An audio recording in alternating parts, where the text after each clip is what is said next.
And let's move on, Mark, into the next team, and that is the Arizona Cardinals.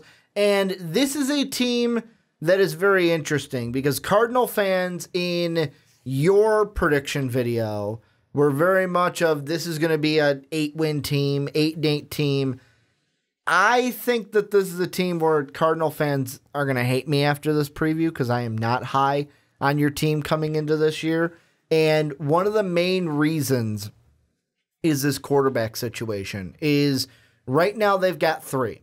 They've got Sam Bradford, they've got the Ginger Giraffe, Mike Glennon, and they've got Josh Rosen, who they drafted in this last NFL draft. And the big question is Sam Bradford should be the starter. He should be the one who wins the job this offseason. However, health is a big concern when it comes to Sam Bradford. It's not anything that he did, but apparently there's an article saying that Sam Bradford is 5 days away from his on-field debut with the Cardinals, and in 2 days he's going to have his knee kind of checked out. He's going to have his knee tested before the first preseason game on Thursday, I believe the Cardinals play. Larry Fitzgerald and David Johnson are also going to do the same thing, so it's not just like they're targeting Sam Bradford, but they kind of are. Josh Rosen being the guy that they drafted this past draft, many think will take over maybe at some point this year. If Sam Bradford plays all 16 games, Josh Rosen will most likely be the starter to win the job next year. I want to ask you to start this. What's going to happen? Look into your crystal ball. What's going on with this competition and this quarterback situation throughout this year? Well, there isn't a competition. Mike Glennon, you mentioned him, and you can throw him out the window. Well, that doesn't exist. Articles are already talking about him maybe getting traded before week 1. I'm expecting him to probably just get cut. Walking in with 3 quarterbacks, it's a little excessive, especially when you supposedly have the most quarterback or the most NFL-ready quarterback out of the rookies. Draft, yeah. That's what Rosen's supposed to be, so he should be able to just be your backup. Sam Bradford is your starter because he deserves to be your starter. He is just a good veteran quarterback. I mean, if he wasn't injured last year, Case Keenum would have never had the job. Exactly. I mean, he did fine in Philadelphia, but then Carson Wentz got his opportunity to shine, and he did. Gets traded to Minnesota, does well in Minnesota for a year, gets hurt, and then gets moved over now to the Arizona Cardinals. He will do fine if he's out there. The problem is he going to be out there all the time? Fortunately, the first year he's ever on a team, he's usually fairly healthy. Yeah. Got drafted by the Rams. He was fine, played 16 games, 14 for Philadelphia, 15 for Minnesota. So, hey, first year's great. But the odds are he's probably going to get hurt at some point, at least miss 3, 4, 5 games, something like that. Josh Rosen will get his opportunity. And if the injury, even if it's not a huge injury, if it happens in like week 5, week 6, Rosen gets his chance. He's not going to give the job back. Once the rookie is out there, I think the rookie's just going to be out there. Especially, Josh Rosen's kind of shown to be a little bit of a vocal kind of guy. He's going to make his opinion known. They're not going to start him and pull him. They're not pulling a Kaiser situation with the Browns that's just completely ruins a kid. Or a Cody Kessler situation, too. Yeah, they're not going to completely ruin the guy with this. He goes out there, he's good. Injury is the only thing that really does it for him, because Sam Bradford's not going to be a guy who's going to make tons and tons of mistakes for you and just completely mess up this opportunity. The team is good enough to where he'll do fine when he's out there. It's just that injury issue.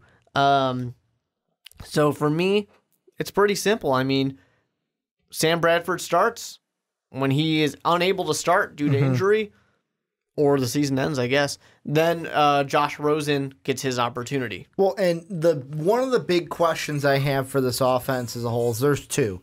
The first one has to do with an injury that has happened recently where you've got their center, A.Q. Shipley, tore his ACL. He's done for the year. Head coach Wilkes comes out and says, hey, you know what? He's done. MRI confirmed it's a torn ACL. We're not thinking, we're moving on from Shipley for this year. Well, if you look at the depth chart, unless they decide to throw us a curveball, the next man up is Mason Cole, who they took this past year in the draft. I believe he was a third rounder for the Cardinals this year. He is now your starting center. You have a rookie now starting at center. So for me, I know it's only one spot on the line, but like I look at that and I go, with a quarterback that is injury prone and a rookie that'll be coming in behind him, I did not want to start my rookie center, my rookie third round center this year for the Cardinals. That's number one. That's kind of like, oh, that's a question for me. Number two is, I don't know what to expect from this new coaching staff on the offensive side, where you've got Coach Wilkes who comes in. He's a defensive-minded coach, so he's not going to be handling the offenses at all. You've got a guy, Mike McCoy, as your offensive coordinator, and in San Diego / LA, or actually I think they were just the San Diego Chargers for his tenure with the team. They weren't a bad offense, but the thing that leaves a bad taste in my mouth, and you could argue, is this Mike McCoy's fault, or was this the fact that this team didn't have a quarterback didn't have a quarterback? That's what I kept saying about them, and their fans would get mad. But when he was with the Broncos last year, after a 6-game losing streak, he was fired November 20th of last year and was just fired mid-season. So the thing I'll ask you is, those are two things I'm looking as questions. The Mike McCoy one really is, what should we expect with Sam Bradford, with Josh Rosen, and Mike McCoy leading this offense? I actually think that Mike McCoy is a great option to have as an offensive coordinator. He's a great offensive coordinator. I mean, you look at the success that Kyle Orton had with Mike McCoy as his offensive coordinator. He had his best year ever. You look at the fact that then getting a completely different style of quarterback in Tim Tebow, and he has to completely change that offense to work. And Tim Tebow, he's a gamer. He won some games, you know? He won a playoff game. It made it happen. McCoy made it actually happen. San Diego, it was all right, his time there. San Diego had kind of their own woes. But really, I mean, it's okay if a guy is not a head coach necessarily. He's a better offensive coordinator, defensive coordinator, whatever it is. I think McCoy's one of those guys. He's just a better coordinator. Denver, last year there were some issues with Denver. I mean, like you said, quarterback was a big issue. They weren't getting anything going well. If he was there right now with your old guy whose name I already forgot. Pat Shurmur? No, your Minnesota quarterback. That's now the quarterback of the Denver Broncos. Case Keenum. See, I even forgot his name already. I think like that whenever you bring situation. Up Viking offenses, I know you're not a fan of Pat Shurmur, so that's why I brought up that. I like Pat Shurmur, but you don't think he's going to be that successful in New York. That's not why, as a head coach. No, that's why my Pat first Shurmur thought is was exactly Pat what I think Mike McCoy is, a better coordinator than a head coach. I mean, Pat Shurmur's shown that he's a better coordinator, just like Mike McCoy has. Nothing wrong with that. Now he's in a situation where he's got a young quarterback who's supposed to be good, a veteran quarterback who's good, just injury prone, good running back. He's got good wide receivers, just got a young one, and Christian Kirk as well. There are good options here to make this team successful. And it's not like they've got the best wide receivers in the world, and that's like, but they've got good enough to win. And you see me go like with the wire, because David Johnson, that's another question you could say is, how does he come back off of being injured all of last season? I think he'll be fine. He'll bounce back fine. Yeah. I'm not really worried about that. To me, the wide receivers, though, it's not like they have a bunch of scrubs. No, they got Larry Fitzgerald. But to me, it's exactly. They've got Larry Fitzgerald, and you're expecting Christian Kirk to be a really good slot receiver. Besides that, I'm not excited about Chad Williams. I'm not excited about Greg Little on this team, about Bryce Butler. To me, the only two, and even like tight ends, I'm not really excited about Ricky Seals-Jones, who we talked about in our tight end fantasy rankings, or Jermaine Gresham. Like, yeah, they're okay, but they're nothing to write home about in my mind. To me, it's really Fitzgerald and Kirk are the two that are like, those are your best receivers. And let's be completely honest. I know that this is a preview for this year, but looking forward, let's be honest, this is probably Larry Fitzgerald's last year with the Cardinals. Yeah. To where after this year, it's like, okay, that is going to be a position that the Cardinals really need to look at, because to me, I think that is the weakest part of their offense, because they've got a really solid running back in David Johnson. They've got, like you said, the most NFL ready quarterback, which this year could be a little shaky just because he's a rookie and you expect rookies to make rookie mistakes. And with the injury to Shipley, having now a rookie being your starter at the center of your offensive line, the wide receiver position, I think, might be the one, except for Fitzgerald and Kirk, that brings this team down a step. Which is okay. I mean, I don't think there's anything wrong with saying, especially after Fitzgerald leaves, we're going to need a wide receiver, because you're going to have a chance. Yeah. I mean, there's not... This team, I'm not amazingly high on the Cardinals, but they're not a bad team. They addressed issues, quarterback, wide receiver, offensive line. They addressed those issues. The defense could use a little bit as well, but the defense isn't a mess or anything like that. The problem they had last year, their biggest issue was little inconsistency quarterback-wise, but running game. The running game was just bad because David Johnson was injured. He's back. So that's a good thing right there. You know, they've kind of addressed a lot of what they need to where first round next year, they can go get themselves a wide receiver. They can go to free agency and try and sign one of the top wide receivers available. They're going to be able to address that to where I don't think the Cardinals are in that bad of a situation. The problem I have for the Cardinals is just that you're kind of going to be one of this lower to middle tier type of teams because of the fact that you have Sam Bradford out there, probably going to get hurt. You have a rookie out there. He's probably going to be a rookie. Your defense will probably take a little bit of a step back from last year. So you're going to be sitting there from, I personally think a range for the Cardinals is like a 5 to 8 wins. Maybe a few of those games go different ways, but I really just kind of don't expect that much out of the Arizona Cardinals. They were an 8-8 team last year, but with quite a bit of changes in coaching staff and quarterbacks and kind of getting used to some new things here, some new styles, I think that's going to kind of lead these Cardinals to take a step back from where they were last year at 8-8. Yeah, I mean, my window, I'm going with a little smaller one, where if the Cardinals did finish 8-8, I wouldn't be surprised. Like, I'm just going to throw that out there. But my window is more 4 to 6 is what I'm looking at. And the reason why is, first off, when it comes to the division, I feel like 3-3 is the best you'll go. 2-4 might be where you're at. It's not like you're going to get swept by your division. You'll play the Rams tough. You'll probably split with them. You'll play the Seahawks tough. You'll probably split with them. If anyone does sweep you, it might be the 49ers or the Rams. One of those two teams might sweep you. Yeah, I don't know why you picked the 49ers instead of the Rams. Because I'm really high on the 49ers. Yeah, I don't get it, but yeah. But outside of the division, there are games like the Vikings. I don't think you win that game. The Broncos, I don't think you win that game. The Falcons, I don't think you win that game.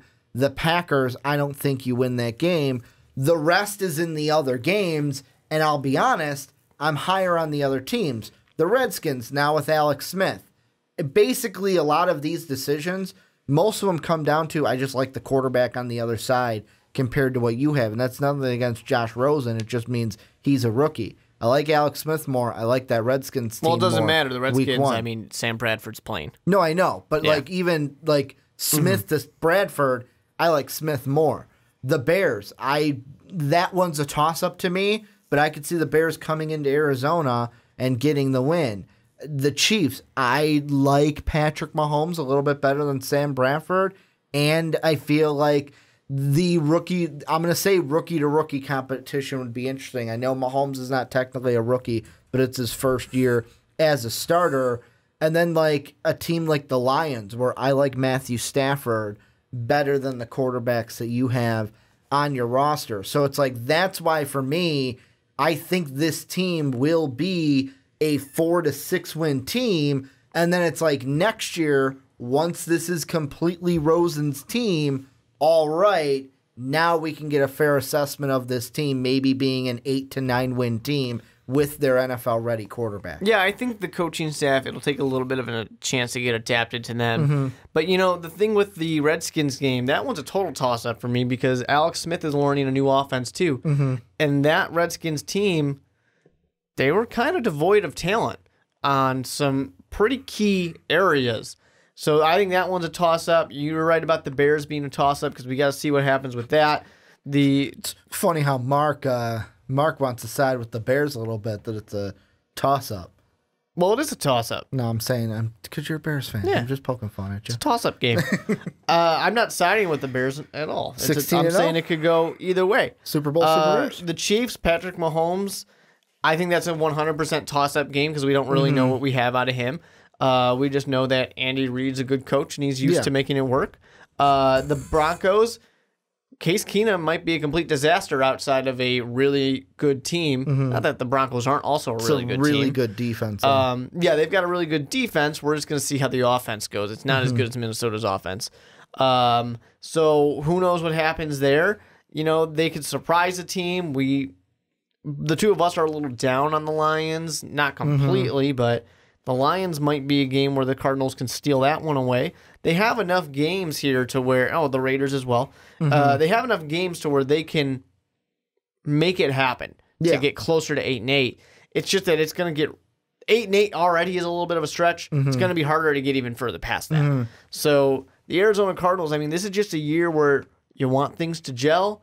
You want players to kind of compete for their spots. You want them to prove it to the new coaching staff. You hopefully want to see Josh Rosen at some point so he can start getting experience. I want to see him. If I'm a Cardinal fan, I want to see him this season because Sam Bradford is not the future. Well, He's just not like. You drafted one guy in the first round. It's almost the situation of. It's almost the situation. I'm going to compare it to when Sam Bradford was in Minnesota, because we traded for Sam Bradford after Teddy went down. Once Teddy was starting to get healthier, we had the same conversations on podcasts where it's like, well, Sam Bradford, like, what do you want, Sam Bradford, or do you want Teddy? And my answer was always, Teddy's the future. Sam Bradford is not. Sam Bradford's in a similar situation here where he is not the future, obviously. Josh Rosen is the future. So for me, with this Cardinal team, because you're not going to be a playoff team, because you're not going to be a Super Bowl champion team, I would say by like late year, almost maybe like a Jimmy Garoppolo-esque situation, after the bye week, I want to see Josh Rosen because this team will not be a team that's making the playoff. Like you said, the best you gave them was 8-8, which is not going to be a playoff team in the NFC. After the bye week, anytime after the bye, I want to see Josh Rosen start because I want to see the future in Arizona. The hard thing, of course, is going to simply be the fact that the later half of their season is where they're probably going to win those games. So that's going to make it a little bit challenging because I've said it before. I don't think Sam Bradford does anything to lose the job. It's just going to be an injury thing. Or if it's just somehow that the coaching staff goes, Sam, you've done a good job, but we're not going to the playoffs. We're going to see what we got in the rookie. You don't get that as often in the NFL anymore, but that could certainly happen. To push him in there in like a week 12, 13, 14, something like that. I'm going to say this situation where, first off, the thing I do want to say is those games that I mentioned, Redskins, Bears, Chiefs, Lions, I wasn't saying those are for sure the other team. Like you said, they could go either way. One thing I do want to disagree with you with is I do think the Redskins have better weapons than the Cardinals. I like their wide receivers a lot better. Their running backs, yes, David Johnson is really good, but I'm really excited to see what Geis, Kelly, and Thompson can do along with some Samaje Perine for the Redskins. But what I was really going to get to is I could see a situation where this team only like maybe 1 or 2 wins in the first 8 weeks. You get to that bye week, you're a 1-2 win team, and it's like, hey, you know what? Josh is the future. Josh is looking really good. Sam's not winning games anyways. Screw it. We're throwing him in. We're throwing him in post-bye, and we're going with Josh Rosen the rest of the way. I could totally see that from this team. I don't really understand thinking that the wide receiver situation in Washington is better than in Arizona. Because they have better wide receivers. Larry Fitzgerald is better than any of those guys, and then the other guys are all just average number 2s. But he's one. But he's one guy.